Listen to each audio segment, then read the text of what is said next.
उसी को कंटिन्यू करते हैं। ठीक है,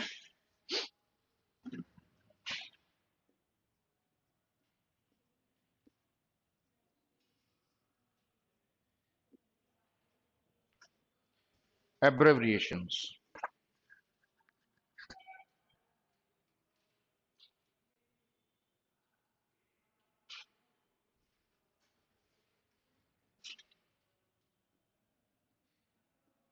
FDDI, fibre distributed data interface.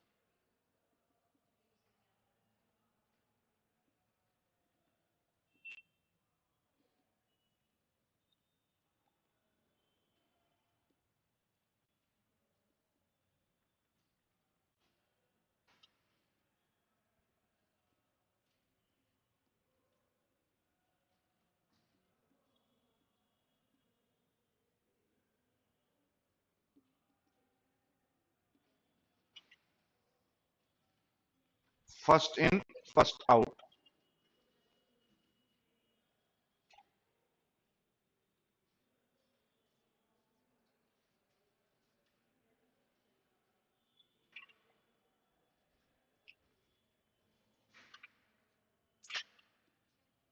लेन local area network.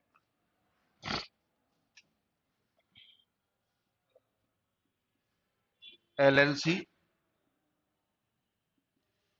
Logical link control.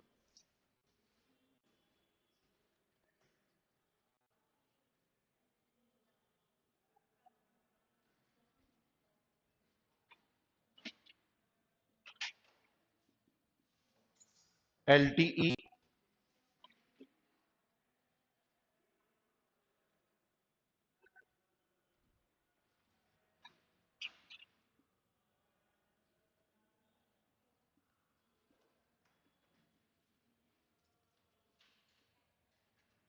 Long term evolution.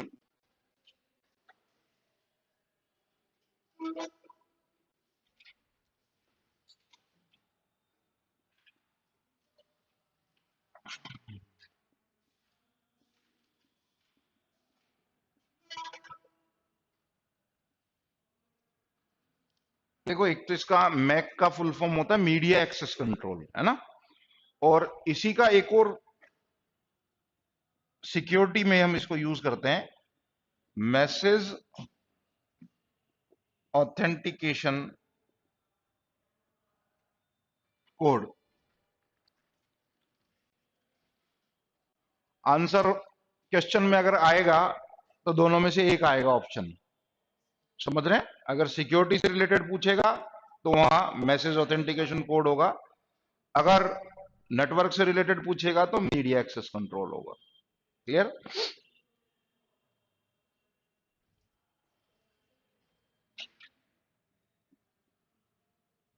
MD5 ये एक एल्गोरिथम है जो मैसेज ऑथेंटिकेशन से जुड़ी हुई है। इसका नाम है मैसेज डाइजेस्ट 5। MD5 एल्गोरिथम होती है, हैश से रिलेटेड है ये।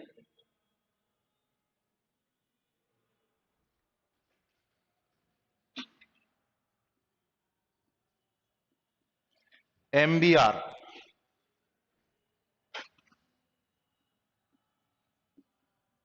Master boot record.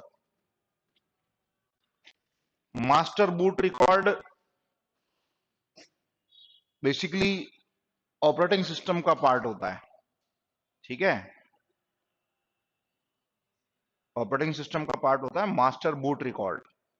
और लिनक्स और यूनिक्स में हम लोग इसको यूज करते हैं। यानी जब भी हम फर्स्ट टाइम सिस्टम को बूट करते हैं तो सबसे पहले इंफॉर्मेशन कर्नेल MBR से बूटिंग प्रोसेस को, प्रोसीजर को ऑन करने के लिए कहता है। वो जो बूटिंग प्रोसेस है वो MBR में स्टोर होता है। ठीक है,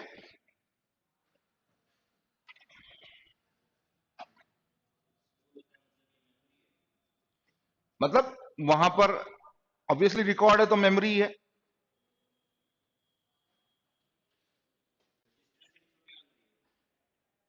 एक्चुअली हम रजिस्टर विंडोज पार्ट में हम बोल रहे हैं, समझ रहे हैं।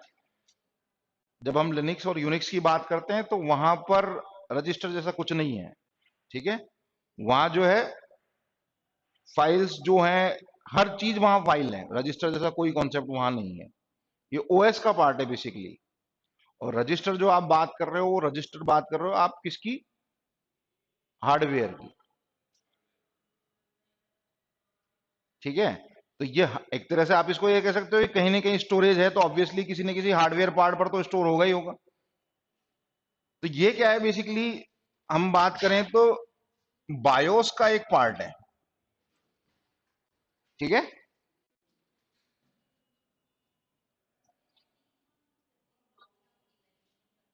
क्या देखा है आपने कभी? आप लोग यूज करते हैं, एलटी यूज नहीं करते हैं, आप लोग यूज करते हैं voice over, voice over LTE करते हैं ना। मोबाइल में देखो अपने, देखो ऊपर कॉर्नर पे लिखा हुआ आ रहा होगा VOLTE, जहां नेटवर्क आ रहा है उसके बिल्कुल पास में देखो, ठीक है। MIB,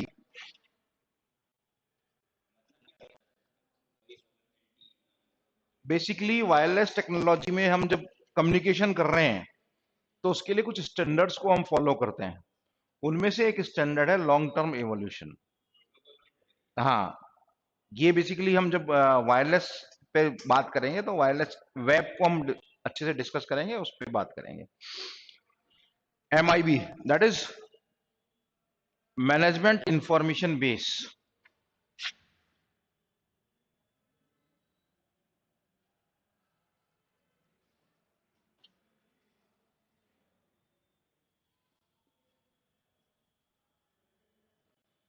जो MIB है ये SNMP का पार्ट है बेसिकली। SNMP जो सिंपल नेटवर्क मैनेजमेंट प्रोटोकॉल है, उसमें एक आप इसको कह सकते हो कि एक डेटाबेस टाइप इंफॉर्मेशन रहती है जिसके अंदर पूरे नेटवर्क का मैनेजमेंट की इंफॉर्मेशन रहती है। इसको हम MIB के नाम से जानते हैं।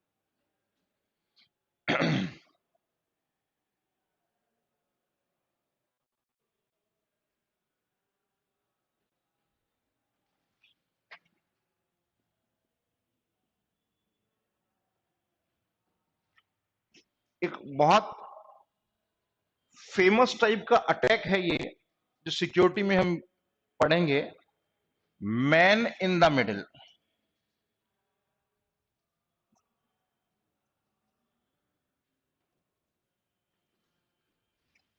मैन इन द मिडिल, आप चाहें तो ये जो जहां पे आप लिख रहे हैं ना, तो वहां पर एक साइड में आप मार्क भी कर सकते हैं, जो मैं आपको कोट्स बता रहा हूँ ना अलग अलग, जैसे मैंने आपको MITM के बारे में बताया, मैंने MIB के बारे में बताया। तो आपको क्या होगा कि बाई दी वे आप जब वहां उसको डिटेल में कहीं पढ़ेंगे, किसी बुक में पढ़ेंगे, तो आपको तुरंत रिकॉल हो जाएगा कि वहां पर ये इंफॉर्मेशन सबने बताई थी, ठीक है।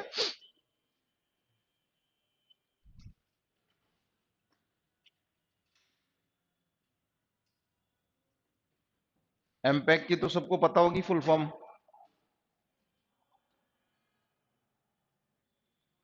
पता है? अभी वीडियो में आई थी शायद, आई थी क्या? नहीं आई थी।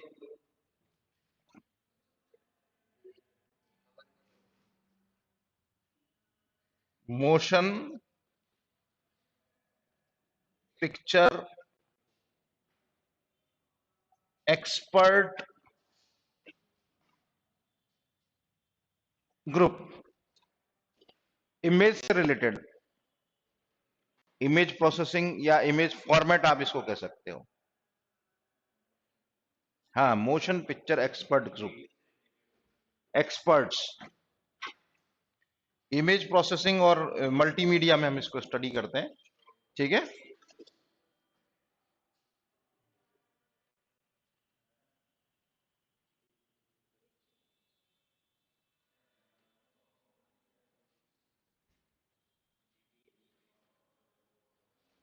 जेपीईजी क्या होता है? शाबाश।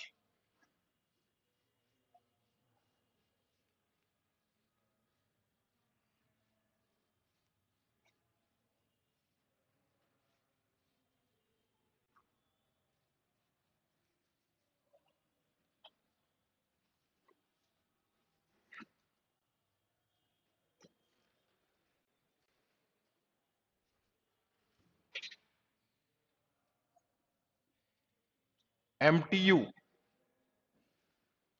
MTU maximum transmission unit.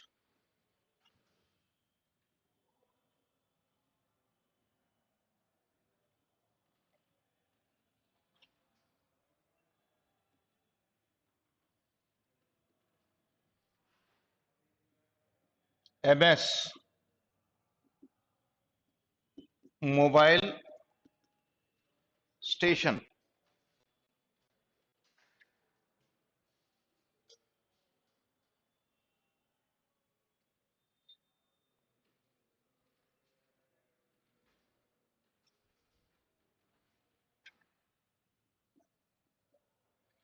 NAT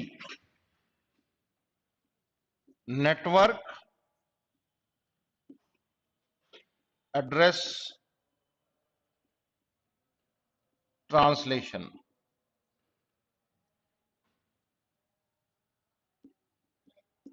NIC network interface card.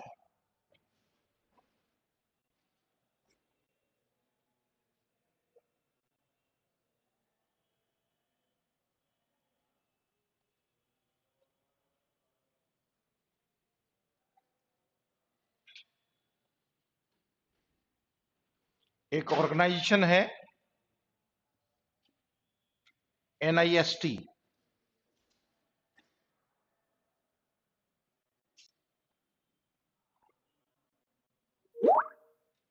National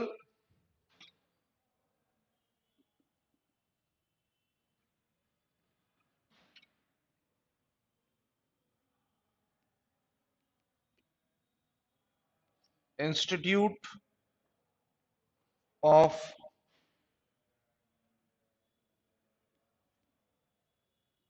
standards and technology.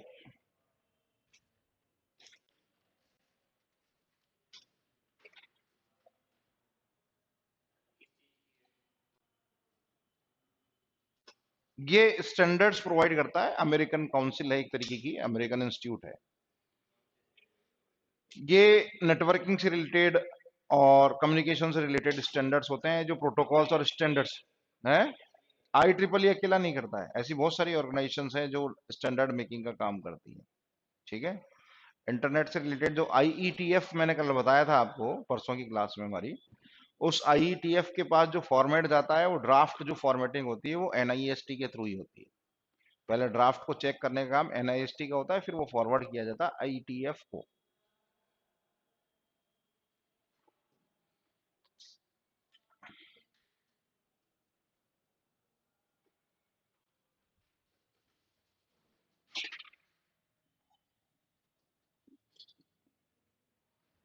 OSPF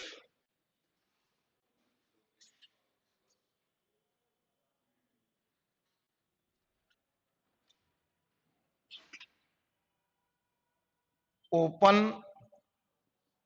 shortest path first, bracket में लिख दो कौन सा टाइप का, कौन सी राउटिंग, लिंक स्टेट राउटिंग। ठीक है, link state routing intra domain interior gateway protocol. ठीक है।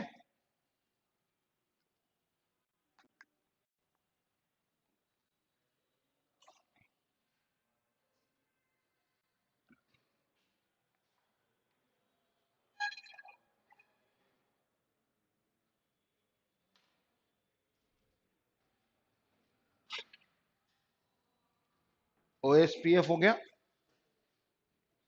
Then comes OSI,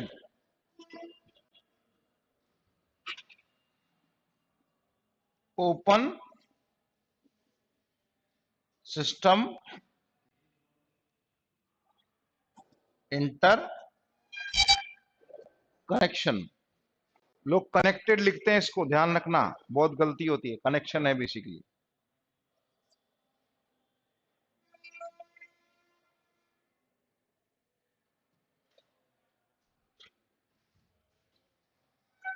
open system interconnection, then comes P2P,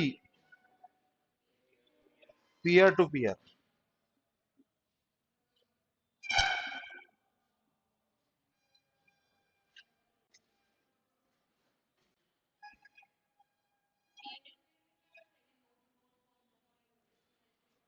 actually हम इसको पॉइंट टू पॉइंट के नाम से भी जानते हैं, ठीक है ना।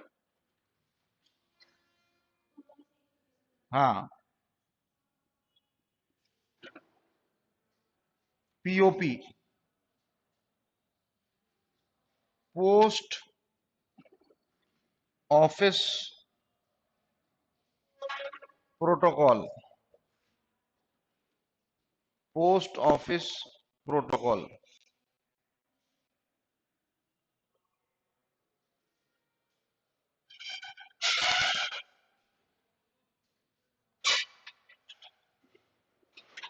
QoS,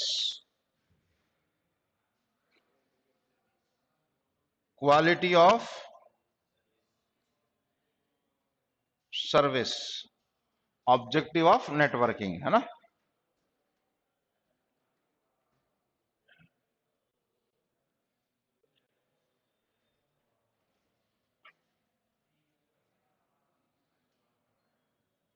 एक और एल्गोरिथम है RC5, रिवेस्ट सिफर 5। रिवेस्ट इसके इन्वेंटर का नाम है।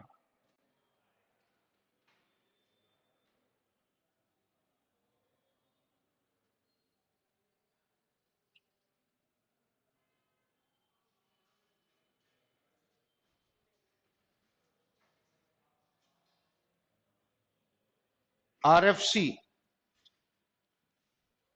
Request for comment.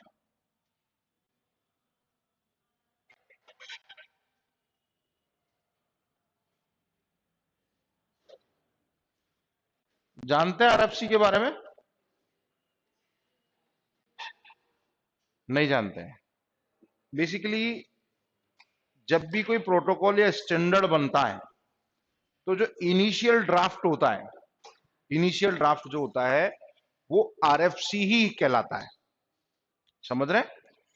For example इसको ऐसे समझ सकते हैं पूरे प्रोसेस को कि जिस तरह से हमारे यहाँ पर हिंदुस्तान में कानून बनते हैं, है ना, लॉ बनता है अलग अलग तरीके के। आपने प्रोसीजर पढ़ा होगा कि किस तरह से कानून बनता है। सबसे पहले उस कानून का एक ड्राफ्ट बनाते हैं जो लोग एक्सपर्ट होते हैं उस कानून से जुड़े हुए, ठीक है। उसके अंदर कुछ लॉयर्स भी होते हैं, कुछ एडवोकेट होते हैं, कुछ जज होते हैं, ऐसे अलग अलग कमेटी बनती है। वो कमेटी क्या करती है कि एक मसौदा तैयार करती है जिसको हम ड्राफ्ट बोलते हैं, ठीक है। उस ड्राफ्ट को तैयार करने के बाद में उसको जो एडहियरिंग कमेटी या जो डिपार्टमेंट है या जो कैबिनेट मिनिस्टर है उसके पास भेजा जाता है। कैबिनेट मिनिस्टर पर के पास जाने से पहले पब्लिकली एक अनाउंसमेंट किया जाता है न्यूज़पेपर में ऐड देकर। न्यूज़पेपर में ऐड देकर यह पब्लिक अनाउंसमेंट किया जाता है कि इस फला फला विषय के ऊपर कानून बनाया जाएगा और उसका एक मसौदा तैयार किया जा रहा है, ड्राफ्ट तैयार किया जा रहा है। जिस ड्राफ्ट को जो भी लोग हैं इससे जुड़े हुए वो अपने सुझाव इसके ऊपर दे सकते हैं। उसका एड्रेस दिया जाता है बाकायदा। फिर वो जब एड्रेस वगैरह मिल जाता है तो एड्रेस वगैरह मिलने के बाद मतलब उसके ऊपर लोग अपने कमेंट को सुझाव देते हैं, कुछ और करते हैं, तो उसका एक फॉर्मेट तैयार होता है। उसको फिर जो कैबिनेट कमेटी है वो देखती है या जो उसकी डिपार्टमेंट की कमेटी है वो देखती है, और उसको देखने के बाद में जो मिनिस्टर होता है कैबिनेट का वो लोकसभा या राज्यसभा जिसमें भी रखना उसको उसको रखता है ना, ये प्रोसेस आपने पढ़ रखा है। वो 6 महीने के लिए पहले बिल की फॉर्म में होता है, ठीक है, एक्ट बनता है उसका। फिर वो अगर 6 महीने में अगर राष्ट्रपति उसके ऊपर साइन कर देता है या जो भी प्रोसीजर होता है जो आपने पॉलिटी में पढ़ा होगा, उसके बाद में वो कानून बनता है। समझ रहे? अभी ये जो आपने, मैं इसलिए बता रहा हूं क्योंकि अभी रिसेंटली आपके जनरल नॉलेज में आपके आएगा कि जो 3 कृषि कानून थे वो रद्द कर दिए गए, किस क्या, तो इस तरीके की जो कुछ तो आपको वो प्रोसेस पता होना चाहिए। हमारे यहाँ पर अभी क्या होता है कि जो ऑर्गेनाइजेशंस रिसर्च एंड डेवलपमेंट से जुड़ी हुई है, जैसे IEEE अपन ने नाम लिया, आंसी है, ठीक है ना, और भी कई सारी संस्थाएं हैं जो उस पर्टिकुलर सब्जेक्ट से रिलेटेड स्टैंडर्ड बनाने का या प्रोटोकॉल बनाने का काम करती है।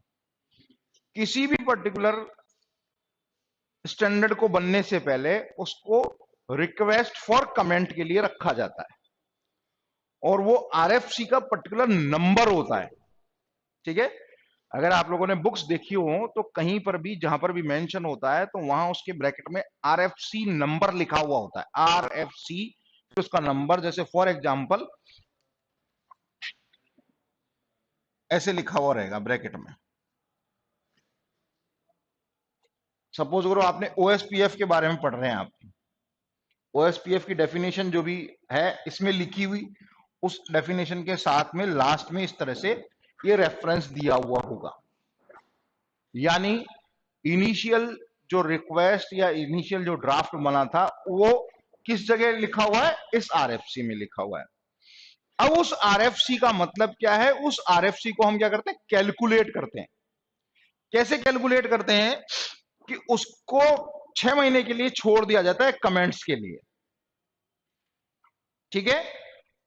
जब नंबर ऑफ डिजायर्ड कमेंट्स मिल जाते हैं, पॉजिटिव या नेगेटिव, ठीक है, तब फिर उसको भेजा जाता है IETF के पास में, इंटरनेट एक्सपर्ट टास्क फोर्स के नाम से ऑर्गेनाइजेशन है। वो चेक करती है कि इसको उतने कमेंट्स मिले हैं या नहीं मिले हैं, ठीक है, जितने उसके स्टैंडर्ड बनने के लिए या प्रोटोकॉल बनने के लिए रिक्वायर्ड है, ठीक है। तो अगर उसको मिल जाते हैं तो उसको स्टैंडर्ड बना देते हैं। इस लेवल तक का अगर हमने अचीव कर लिया स्कोर तो वो स्टैंडर्ड बन गया। अगर वो स्टैंडर्ड कई सारे दिनों तक, कई साल तक रह जाता है तो उसको, और बहुत सारी ऑर्गेनाइजेशंस उसको स्टैंडर्ड को अडॉप्ट कर लेती हैं, तो उसको प्रोटोकॉल में कन्वर्ट कर दिया जाता है। समझ रहे हैं? इनमें से अगर कुछ भी नहीं होता है, वो केवल RFC ही बना रहता है, तो उसको कुछ समय के बाद में डिस्कार्ड करके हिस्ट्री में डाल दिया जाता है। ये पर्टिकुलर प्रोसेस है। स्टैंडर्ड और प्रोटोकॉल ऐसे नहीं हवा में बन गए, ऐसे नहीं होता। समझ रहे? इतने रिसर्च पेपर उसके ऊपर पब्लिश हैं, कितने लोगों ने उसके ऊपर रिसर्च किया, कितने लोगों ने उसको सपोर्ट किया, कितने लोगों में ने उस पे इंप्रूवमेंट सजेस्ट किए। आप लोगों में से कितने लोग ओपन सोर्स कम्युनिटी के बारे में जानते हैं? ओपन सोर्स कम्युनिटी और जो प्रोप्राइटरी सॉफ्टवेयर है उसके अंदर एक बहुत बड़ा डिफरेंस है। वो डिफरेंस क्या है कि कोई भी जो प्रोप्राइटरी सॉफ्टवेयर होता है, वो प्रोप्राइटरी सॉफ्टवेयर एक किसी ऑर्गेनाइजेशन का प्रोडक्ट होता है, उसके अंदर लिमिटेड डेवलपर्स होते हैं, लिमिटेड डेवलपर्स के व्यूज उसके ऊपर होते हैं, वो उसके ऊपर टेस्टिंग करते हैं। जो भी हमारा सॉफ्टवेयर इंजीनियरिंग का प्रोसीजर है वो हम सब फॉलो करते हैं, है ना। वो सक्सेसफुल भी हो जाता है, हम उसका लाइसेंस भी बना देते हैं, हम उसको मार्केट में भी लॉन्च कर देते हैं, सब चीजें होती है ना। लेकिन इसके उलट एक ऑर्गेनाइजेशन, एक कम्युनिटी बनी हुई है जिसको हम बोलते हैं open source community. Open source word जो है, वो ओपन सोर्स वर्ड बहुत अच्छा है। एक होता है क्लोज सोर्स और एक होता है ओपन सोर्स। तो क्लोज सोर्स के अंदर तो क्या है कि जो सोर्स कोड है उस पर्टिकुलर सॉफ्टवेयर का, वो किसी को नहीं मिलता। जो डेवलपर्स हैं उनके पास भी वो मॉड्यूल वाइज ही होता है। समझ रहे कि अगर टीम ए ने काम किया तो उसके पास केवल टीम ए जितना सा काम होगा, टीम बी ने किया तो टीम बी के पास इतना होगा, टीम सी के, फिर उसको हम इंटीग्रेट करते हैं और जो भी प्रोसेस बंडल करना है, मार्केट में लॉन्च करना है, वो सब चीजें अलग बात है। अब बात आती है कि ये जो सॉफ्टवेयर्स हैं, जो क्लोज सोर्स सॉफ्टवेयर्स हैं, उनके ऊपर लिमिटेड लोगों का दिमाग लगा है, लिमिटेड लोगों ने उसकी बग चेक की है, लिमिटेड लोगों ने उसके ऊपर टेस्टिंग की है। इसके जस्ट अपोजिट साइड में ओपन सोर्स कम्युनिटी होती है। ओपन सोर्स कम्युनिटी में क्या हुआ कि मिस्टर एक्स ने मान लीजिए कोई सॉफ्टवेयर बनाया। मिस्टर एक्स को यह लगता है कि मेरा सॉफ्टवेयर स्टैंडर्ड्स के अनुकूल है, कि ये लोगों की ये ऑब्जेक्टिव जिस भी पर्टिकुलर डोमेन से जुड़ा हुआ है, इस ऑब्जेक्टिव को फुलफिल कर सकता है। तो वो क्या करते हैं, अपना सोर्स कोड प्लस अपना जो सॉफ्टवेयर है उसको उस कम्युनिटी के ऊपर शेयर कर देते हैं। तो जितने भी लोग ओपन सोर्स कम्युनिटी से जुड़े हुए हैं, more than lakhs people are there, लाखों की संख्या में लोग वहां पर जुड़े हुए हैं। वो लोग उसके ऊपर क्या करते हैं, एक्सरसाइज करना स्टार्ट कर देते हैं, टेस्ट करना लगते हैं, उसके अंदर जो इंप्रूवमेंट है उसको चेक करते हैं, और वो इंप्रूवमेंट करने के बाद में वापस अगेन अपनी कम्युनिटी के ऊपर डालते हैं कि भाई ये सॉफ्टवेयर आया और इसके अंदर ये चेंजेस किए गए, ये अडॉप्टेबल है और ये हम अडॉप्ट नहीं कर सकते। ये सब इस तरीके के सिस्टम होते हैं। अब ऑब्जेक्टिव क्या है समझना, कि उसका मेन टारगेट ये है कि सॉफ्टवेयर को बनाना, कोई भी उस सॉफ्टवेयर के सोर्स कोड को यूज कर सकता है, रीडिस्ट्रीब्यूट कर सकता है, ठीक है, और उसमें इंप्रूवमेंट भी कर सकता है। तो आप सोचो कि जो इनिशियल लेवल पर एक स्क्रैच किसी ने बनाकर दिया, वो एक फाइन इतने लोगों के कमेंट से, इतने लोगों के सजेशन से एक बहुत अच्छा प्रोडक्ट बनकर आता है। ये ओपन सोर्स कम्युनिटी होती है। तो यहां पर जो हम रिक्वेस्ट फॉर कमेंट की बात कर रहे हैं, ये रिक्वेस्ट फॉर कमेंट क्या है, वो इनिशियल ड्राफ्ट है बेसिकली, जो किसी भी स्टैंडर्ड या प्रोटोकॉल, स्पेशली नेटवर्किंग और सिक्योरिटी के फील्ड में हम यूज करते हैं, और उनको हम आगे फर्दर स्टैंडर्ड या प्रोटोकॉल में कन्वर्ट करते हैं। धीरे धीरे टाइम ड्यूरेशन के साथ वो जैसे जैसे उनके ऊपर कमेंट्स आने लगते हैं, रिक्वायर्ड कमेंट कितने होते हैं, ये पूरा एक पर्टिकुलर प्रोसेस है। और उसके लिए बहुत सारी ऑर्गेनाइजेशन, जिसमें से मैंने आपको दो नाम दिए, एनआईएसटी भी उसमें से एक है, आईईटीएफ भी उसमें से एक है, इस पर्टिकुलर काम के ऊपर, इसके ऊपर काम करती है। क्लियर? चलिए, देन कम्स एक और एल्गोरिथम है, आपने नाम सुना होगा उसका, कभी न कभी सुना होगा। बहुत अजीब सी एल्गोरिथम है। अजीब सी एल्गोरिथम इसलिए बोल रहा हूं क्योंकि उसका नाम ऐसा लगता है कि इसके अंदर बहुत कुछ होगा, है ना, कि पता नहीं कितनी बड़ी फुल। अब जब आप उसका एब्रिविएशन देखेंगे तो आप सोचेंगे बोले ऐसा क्या हुआ भाई, इसने जिसको जरूरत ऐसी पड़ी कि इसने इसका नाम ये दे दिया। नाम कैसे दे दिया? RSA, ये एल्गोरिथम है RSA। अब आप सोचोगे आर से तो कोई रिमोट होना चाहिए, एस से कोई शॉर्ट होना चाहिए, ठीक है, इसमें कुछ नहीं है। इसके अंदर जो डेवलपर थे ना, रॉन रिवेस्ट पहला, दूसरा था शमीर, और तीसरा था एडलेमैन, ठीक है। इन तीनों के जो नाम थे, उन नाम से इन्होंने उस एल्गोरिथम को प्रमोट कर दिया, ठीक है। जैसे आप लोगों ने भी एक लोकल एक ब्रांड का नाम लेना नहीं चाहिए, लेकिन फिर भी मैं आपको बताता हूं। फॉर एग्जांपल, एक नाम आपने नाम सुना होगा, RPK ज्वेलर्स। ये नाम है राम प्रताप कट्टा, ठीक है, जिसके नाम पे इन्होंने अपना ब्रांड नेम चला रखा है RPK ज्वेलरी। ज्वेलरी ये सिक्योरिटी से रिलेटेड ऑथेंटिकेशन, ठीक है, मैसेज ऑथेंटिकेशन के लिए हम इसको यूज करते हैं। हैश फंक्शन इसके अंदर हम बनाते हैं।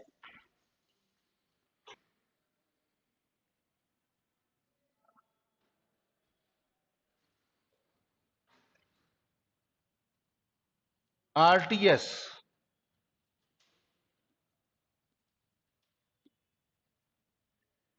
Ready to send.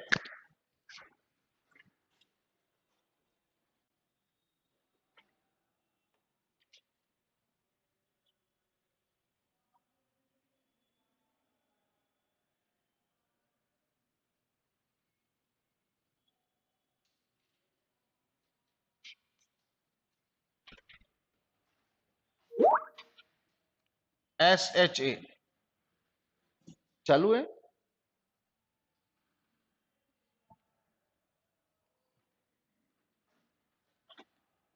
Secure hash algorithm, ये भी एक हैश फंक्शन से रिलेटेड एल्गोरिथम है।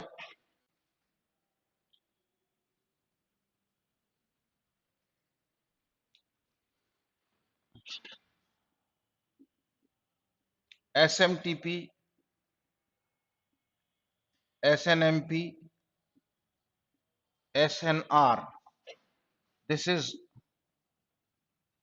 simple mail transfer protocol. This is simple network management protocol. This is signal to noise ratio. अब समझना सिग्नल टू नॉइज रेशियो क्या है। हम लोगों ने डेटा ट्रांसमिशन पढ़ा था। अच्छा एक बात बताइए, कितने लोगों ने डेटा ट्रांसमिशन नहीं पढ़ा है यहाँ पे क्लास में? डेटा ट्रांसमिशन का मतलब एनालॉग डेटा डिजिटल डेटा वाला कॉन्सेप्ट नहीं पढ़ा है ना? ठीक है, चलिए, मतलब एक क्लास अपने को उसकी रिपीट करनी है। ठीक है, signal to noise ratio. Signal to noise ratio का मतलब क्या है? जब भी हम किसी सिग्नल को ट्रांसमिट करते हैं तो उसके साथ कुछ अनवांटेड सिग्नल जनरेट होते हैं। ठीक है, वो जो अनवांटेड सिग्नल्स हैं वो नॉइज कहलाते हैं। ठीक है, वो जो नॉइज और सिग्नल का जो रेशियो है उसको SNR कहते हैं। जब ये SNR बहुत फ्लक्चुएट कर जाता है, यानी सिग्नल के रेफरेंस में नॉइज बढ़ जाती है, तो फिर वो सिग्नल नहीं रहता, वो नॉइज ही हो जाता है। समझ रहे? यानी बात समझ में नहीं आए इसका मतलब क्या हो गया? वो नॉइज हो गई। और बात समझ में आ रही है, साथ साथ कोई और आवाज भी आ रही है, जैसे अभी फॉर एग्जांपल अभी हमारी क्लास चल रही है ना? तो अभी चलती क्लास में आपको आसपास से कुछ आवाजें सुनाई दे रही होगी। ठीक, सुनाई दे रही है, सब तरफ से सुनाई दे रही है। रोड से भी सुनाई दे रही है, पड़ोस की क्लास से भी सुनाई दे रही है, कहीं और से भी आवाज आ रही है। ठीक है, कई बार क्लास में भी होता है कि कुछ लोग डिस्टर्ब करते हैं, पेन से टिक टिक टिक इस तरीके की घटनाएं करते हैं। लेकिन अगर सिग्नल सिग्नल प्रॉपर वे में आप तक आ रहा है, यानी सिग्नल की इंटेंसिटी, सिग्नल का जो स्ट्रेंथ है वो प्रॉपर है, तो सिग्नल उन नॉइज को क्या कर देता है? दबा देता है। समझ रहे? अगर वो जो नॉइज है वो एक्सट्रीम हो जाए, यानी जो पेन टक टक टक की जगह डम डम डम डम अगर करने लग जाए, तो इसका मतलब इंटेंसिटी किसकी हो गई? नॉइज की हो गई, तो फिर सिग्नल खत्म हो गया। समझ रहे हैं? तो इसको हम बोलते हैं सिग्नल टू नॉइज रेशियो। ठीक है, कुछ एक क्वेश्चंस हैं, हम लोग जब डिस्कस करेंगे तो आपको SNR के ऊपर कुछ एक प्रैक्टिकल क्वेश्चंस भी हैं जिनके ऊपर कई बार पूछा जाता है। एक छोटा सा न्यूमेरिकल टाइप क्वेश्चन पूछा जा सकता है। ठीक है, इक्वेशन होती है एक बाकायदा, वो आपको बताएंगे। SNR देन कम्स है कितना? डेटा कम्युनिकेशन है ना उसमें? किसके? न्यूमेरिकल क्वेश्चन में तो SNR से रिलेटेड बता रहा हूं, बाय द वे इसके ऊपर क्वेश्चन आ सकता है। जिस तरह से आईपी के ऊपर आता है, आईपी एड्रेसेस के ऊपर आते हैं, बिल्कुल, वो तो आईपी एड्रेस से रिलेटेड हो गया ना। ठीक है, हमको छोड़ना कुछ नहीं है, हम छोड़ने की पोजीशन में नहीं है। वहां पर एक सिंगल क्वेश्चन के ऊपर भी लड़ाई है। ये तो गनीमत है कि आपकी जो नेगेटिव मार्किंग है वो कम हो गई है। ठीक है, तो हमको तैयार, हमारे पास हथियार सारे होने चाहिए, कोई भी आ जाए शूट, बस ये रखना है। हम ये सोचे कि ये कितना आएगा, नहीं, हमारे पास बहुत पर्याप्त समय है अभी, हमारे पास पर्याप्त समय है, हम ईच एंड एवरी टॉपिक को बहुत अच्छे से कर सकते हैं। ठीक है, क्योंकि अभी तक कोई डेट नहीं आई है, अभी तक कोई वैकेंसी का मतलब फॉर्म फिलिंग नहीं आया है, लेकिन हाँ ये मान के चलिए कि 10 दिन में आ जाएगा। ठीक है, SNR हो गया, बहुत पॉपुलर है, सुना होगा नाम, शाबाश। सिक्योर सॉकेट लेयर,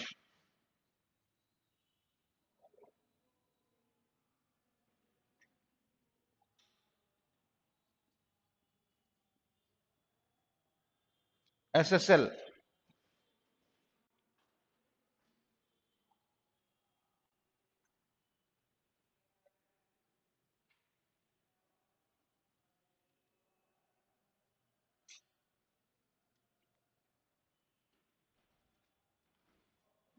बताने की आवश्यकता नहीं है। TCP,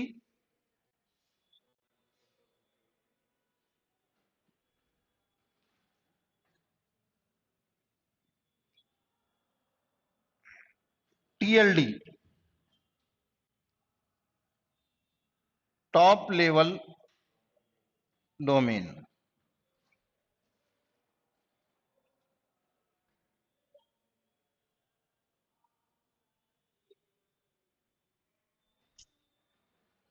एक और फेमस है TTL, याद है, बताया था मैंने, TTL, टाइम टू लिव,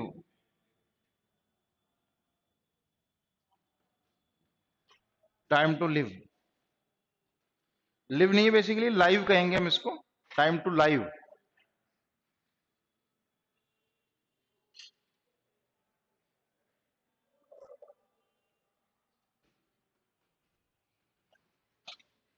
बस दो चार और हैं, फिर हम आगे चलेंगे।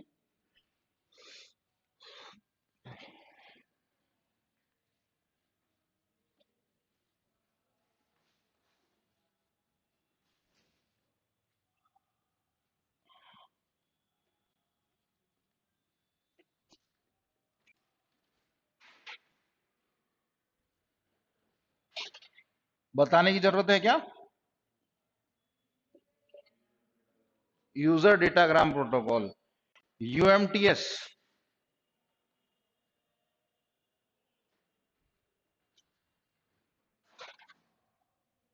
Universal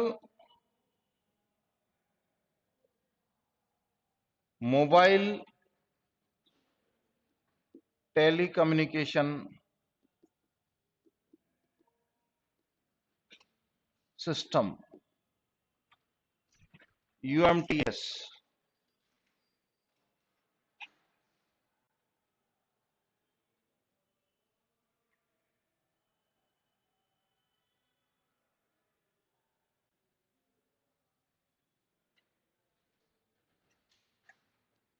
VPN,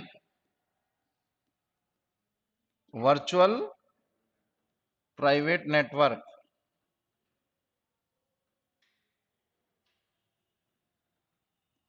VLAN, virtual local area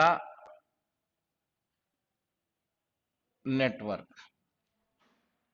then comes VoIP, voice over internet protocol,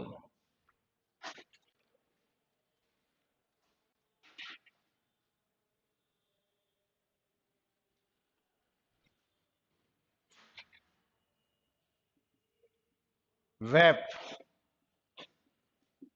wireless application protocol,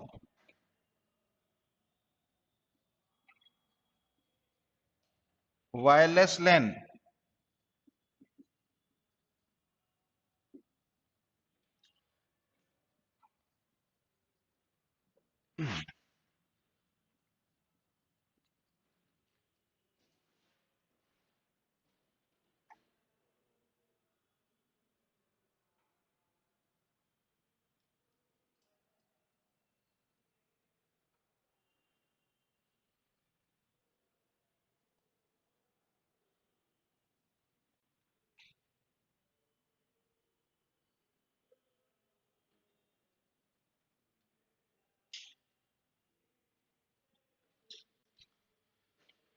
This is, we can say, all about some abbreviations.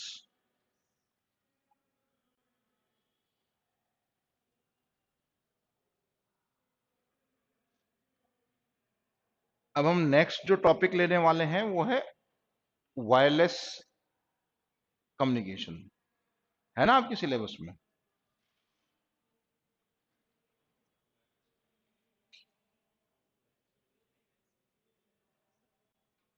हम्म, है? नहीं है? एक मिनट में चेक करता हूँ ना।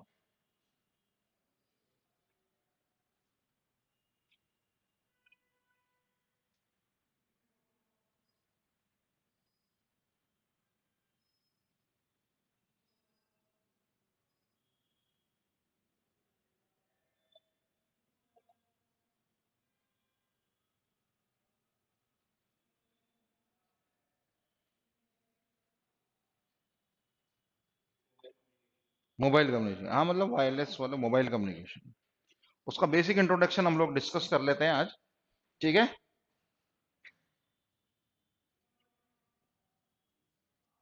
वर्ल्ड वाइड वेब,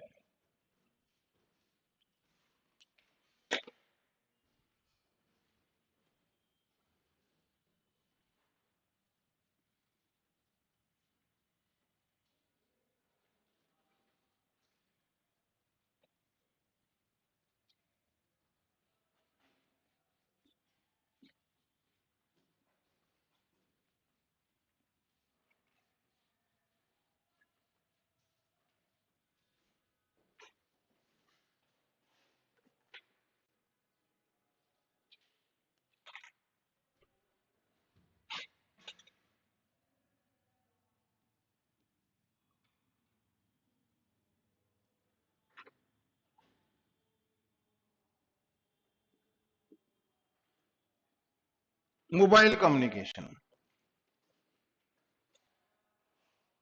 हम लोगों ने ट्रांसमिशन मीडिया पढ़ा, है ना? वहां हमने ये बताया आपको कि जो ट्रांसमिशन मीडिया है वो तो दो तरीके का है, ठीक है? एक है वायर्ड और दूसरा है वायरलेस। वायर्ड में हमने पढ़े केबल्स, ट्विस्टेड पेयर, कोएक्सल और ओएफसी। वायरलेस में हमने पढ़े रेडियो और माइक्रोवेव, ठीक है? और साथ में हमने यहां पर जो पढ़ा वो एक पढ़ा इंफ्रारेड, है ना? ये जो माइक्रोवेव है इसकी भी दो कैटेगरीज हैं, एक टेरेस्ट्रियल है और दूसरी सैटेलाइट है, ठीक है? अब ये जो रेडियो वेव्स है ना, इसका जो सिस्टम है वही सब कुछ मोबाइल ट्रांसमिशन है। सैटेलाइट से इसका कोई लेना देना नहीं है, माइक्रोवेव से इसका कोई लेना देना नहीं है, ठीक है? ये जो वेव्स जनरेट करता है वो रेडियो वेव्स होती है, हमारा जो मोबाइल जनरेट करता है वो रेडियो वेव्स होती है। अब इनके अंदर हमने क्या किया जो समझना आपको, वो क्या है कि हमने एक सिनेरियो बनाया कि हमने, आपको ये पता है कि किसी भी वायरलेस कम्युनिकेशन के लिए जो सबसे इंपॉर्टेंट डिवाइस है वो डिवाइस क्या है? एंटीना, ठीक है? सबसे पहले हम एंटीना की बात कर रहे हैं। क्यों कर रहे हैं एंटीना की बात? क्योंकि जो एंटीना है वो एंटीना ही सिग्नल को ट्रांसमिट भी करता है। Transmission and reception is done via appropriate antenna. Transmission and reception, समझ रहे हैं बात को? आपने घरों में यूज किया है, रेडियो में यूज किया है, आपने मोबाइल में यूज कर रहे हैं, किसी और डिवाइस में यूज कर रहे हैं। सबसे बड़ी जो चीज है लैपटॉप में भी आप यूज करते हैं, है ना? अब ये सब है क्या? ये सब क्या है समझना बात को, कि ये जितनी भी चीजें हैं ये दो कॉन्सेप्ट के ऊपर बेस्ड है। पहली तो है यूजर मोबिलिटी और दूसरी जो चीज है वो है डिवाइस पोर्टेबिलिटी।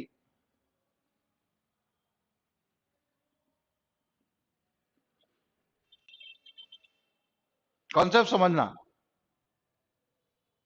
रेडियो होता है घर पे, रेडियो देखा है आपने सबने, टेलीविजन देखा है सबने, है ना।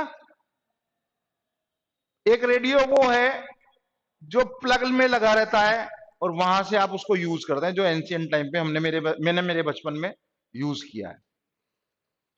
डिवाइस एक ही जगह रखी हुई है, मैं उसको दूसरी जगह नहीं ले जा सकता।